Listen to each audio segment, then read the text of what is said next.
Patrick Netherton Show, 11:30 The Tiger. He's Rogers. I'm Patrick. Hope everyone is doing well, and we are pleased to have you with us. And very pleased to welcome in a man who got to call a national championship just a couple of days ago. And what a performance it was by the Baylor Bears. Our man John Morris, who we've had on quite a bit, had him on multiple times, good friend and a heck of a broadcaster in his own right, and coming off of that beautiful glow of a national championship. John, how are you, man? Couldn't be better, actually. It is so great kind of basking in the glow of that. I didn't make a shot, I didn't make a pass or a steal, but sure is fun to be on the coattails of Coach Drew and the Bears in the national championship. Before we talk about that game, let's back up a little bit, because you've been at Baylor for a long time. You've been through the lowest of the lows, and obviously everyone remembers the Dave Bliss and the murder and all of that stuff. And then Scott Drew takes the job, and he comes in at his press conference, and they highlighted this on the national championship game. They played the audio and the video of him saying, look, we're going to go to the tournament. We're going to win tournament games, and we're going to play for championships. And everyone kind of laughed at that point because, look where Baylor is at. There's no, how are you going to get there? No way for this to happen. The journey that's been, and you've been on that journey every step of the way. What's that been like to go from that sort of unbelievable, almost soap operatic type of thing to have happen in the lowest of the lows to now the highest of the highs? Well, it's pretty amazing, and I think it takes a guy like Scott Drew to even have that vision and then to make it a reality. Who would have thought at that point, Patrick, and as well as anybody, how down our program was, how bad it was. And it was embarrassing. I mean, it wasn't the play on the court. It was things off the court. It was just embarrassing. But then for a guy like Coach Drew to come in with all that optimism and all that energy, and at his opening press conference to make that statement, I'm not sure anybody else in the building believed it except him, but he did. And then he hired coaches who would believe with him, and then he got players to make it happen. And 18 years later, lo and behold, those words are prophetic. So pretty amazing turnaround. I've heard it said it's the turnaround in college athletics, best rebuilding job ever in college athletics. And that might be right. I mean, if as far down as we were to get to this point is a major, major job. Yeah, I think the only thing that would have been bigger is if Bill Snyder had ever won a national title at Kansas State. That's about it. That's right. I mean, that's amazing. And it really is a remarkable journey. And I'm curious because, look, by and large, especially nowadays, you don't have athletics administrators who have patience anymore. Hey, let's wait with a guy to go football, 3 or 4 wins for a few years before he starts to figure out. In basketball, hey, 10, 11 wins. We're not making the conference tournament. We hadn't made the NCAAs in a decade. You just don't see that kind of patience. But to have your administration, through multiple athletic directors, have the patience for him to build that thing from the bottom up, that to me is also a crucial part of this story. That's a really good point, and credit our administration for that. And we went through a little, turmoil in our administration also, and Coach Drew, has been rock steady through all that. I think what it is with Coach Drew is he is just such a perfect fit for Baylor University that everybody sees it. I mean, everybody that was here, that is here now, you just see how perfect of a fit he is with his beliefs and how they mesh with Baylor's belief and the foundation and all of that. And in all that, you just see that he's just the perfect guy for the job. Why would you not give him a really long leash, let him, build the program up, and lo and behold, look what happened.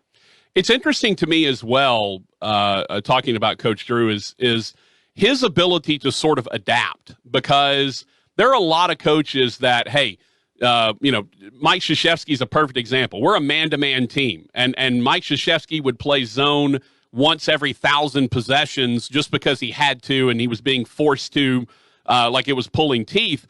Scott Drew ran a matchup zone forever. That was the Baylor defense, and they clamped you down defensively with that zone. And then lo and behold, he gets these guards that can really get after you in man, and suddenly they're one of the best man-to-man defensive teams. I think that's a huge compliment to him and to the coaching staff to have that adaptability to say, you know what, our guys can do this better. Let's do this instead. It's pretty amazing, isn't it? Because there was a run there when Baylor had a really, really good zone defense. And a large part of that was we had some wings that were really, long, and you put some length on the wings.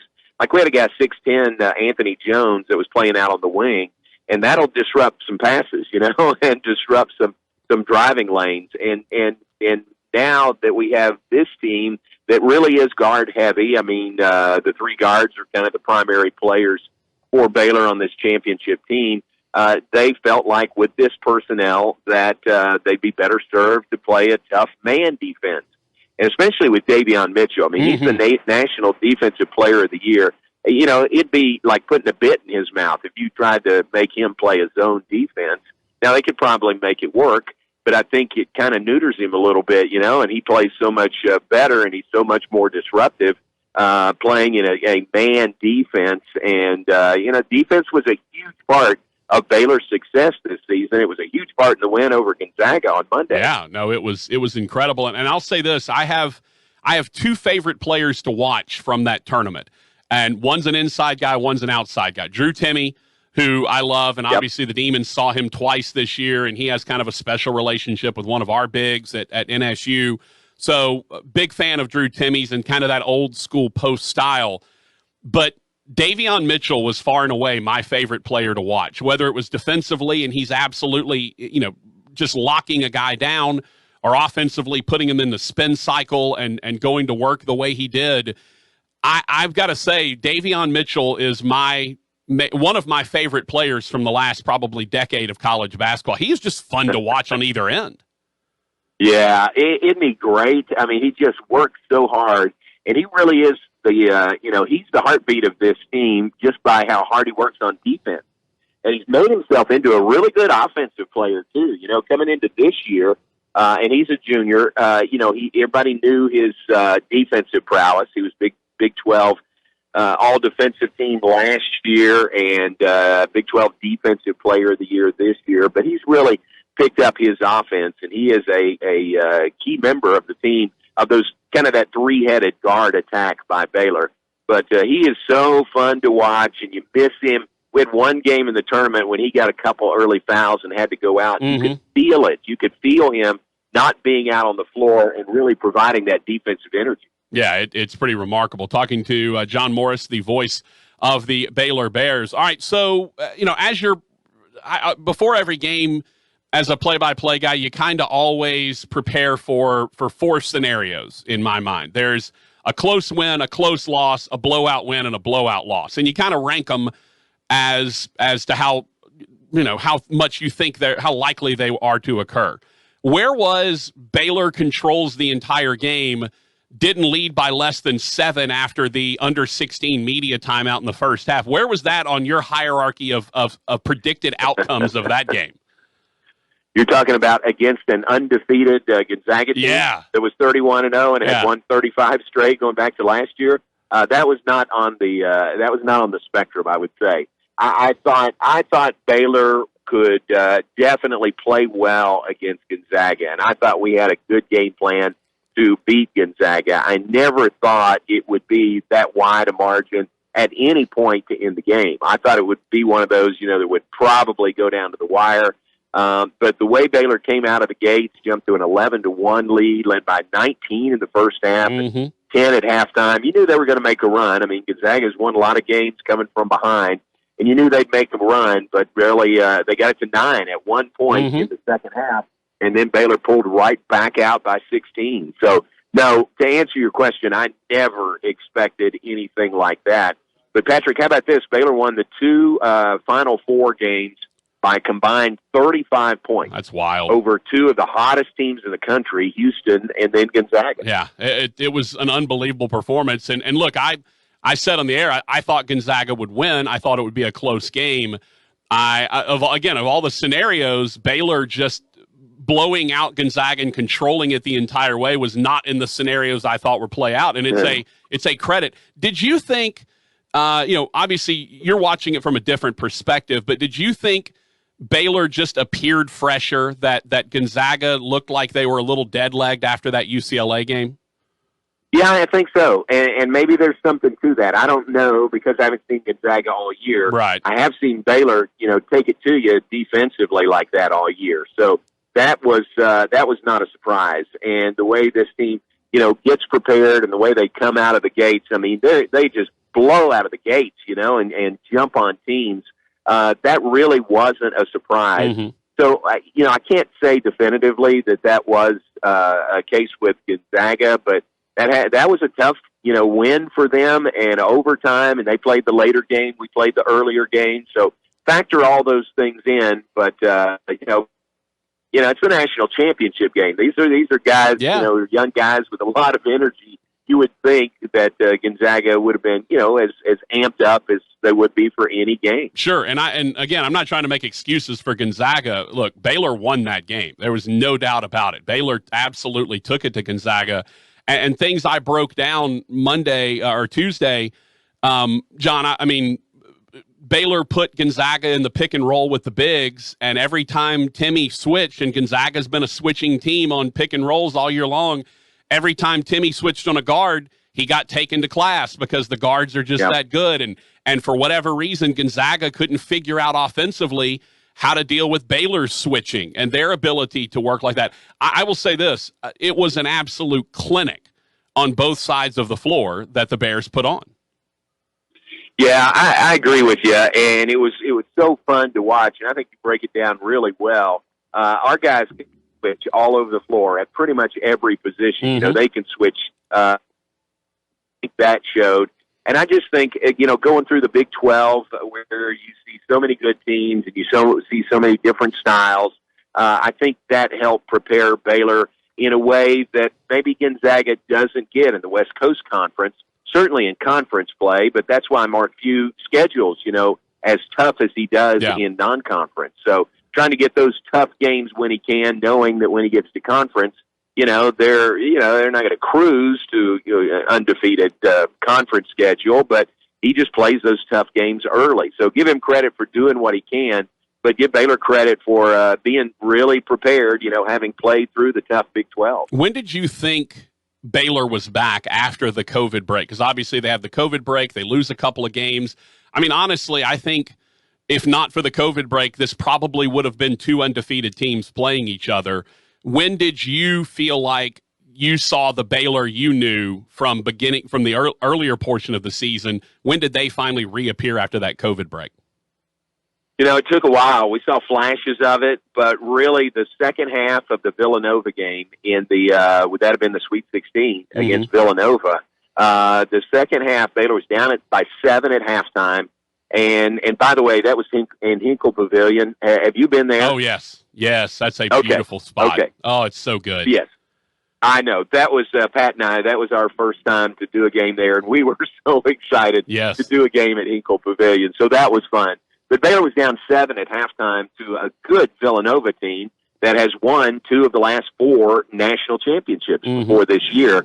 And Baylor came out in the second half, outscored them. I think it was 38-21 or 39-21 in the second half. And that was the moment we both said, they're back. And it really, the barometer was on the defensive end, how hard they work, how relentless they are on the defensive end. That was what we were watching for to see when this team was back. And then they carried that, right through, their next game and then right into the Final Four. And so really from that point, the second half of the Villanova game, and they kept getting better. I think Baylor is absolutely playing its best basketball of the year right now. And they did that against Gonzaga because they're just now getting back to that level where they were before the 3-week break. At what point did you relax? Because look, and I'm not going to accept zeros because that's not the right answer. Because at one point, both coaches put their scrubs in. But at what point did you look up and go, "Okay, this is happening"? Yeah, I think, I told you that Gonzaga closed to 9. Yep. And that was as close as they had been since it was 9-0 at the start of the game. So I think it was 50, maybe 58-49, and they closed it to 9. And right after that, Baylor went on another run, and it was capped by a block by Mark Vital at one end and a 3 by Adam Flagler at the other end, and got Baylor back up by 16. And at that point, Pat Nunley, who I've worked with forever, you know Pat. Yeah. We looked at each other and kind of made eye contact like, yeah, this is going to be Baylor's night. Yeah. So I would say there. We didn't say that. We're not going to say that on sure, the air. You can't. You felt pretty good at that point. Yeah, well, look, I was that's the reason you can't say it is because I was talking about what a wonderful season the Demons had in 06 when they were down 17 with 8.5 minutes left to Iowa. I'm like, hey, it's been a great season, and the next thing you know, they come back and win. So you can't say that on the air at any point in time. Hey, exactly right. Hey, what's your ring size, by the way? Oh man, I think a 12. That'd be nice. Okay. I don't know if they're taking orders over there, but if they are, I would put in an order for that. So I imagine that's going to be sweet. I imagine you'll get a ring. I would think so. I got to take care of the voice of the Baylor Bears. Come on now. I would hope so. It's great, in the national championship, but the Big 12 championship was huge. That's not going to be lost, I'm sure, when they remember this season, because to win this league, and that's the first time Baylor's won the Big 12, that's a huge accomplishment in itself. So this has been an historic.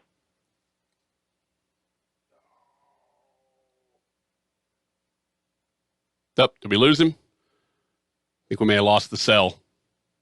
John, you there? No, I think he's. Oh, John, hello. Well, I mean, I got him to basically the last question, which was what was his ring size? Yeah, I think that was kind of where we were ending up. All right, well, no worries. We're good. We got what we needed out of him before the cell phone conked out. John Morris, the voice of the Baylor Bears.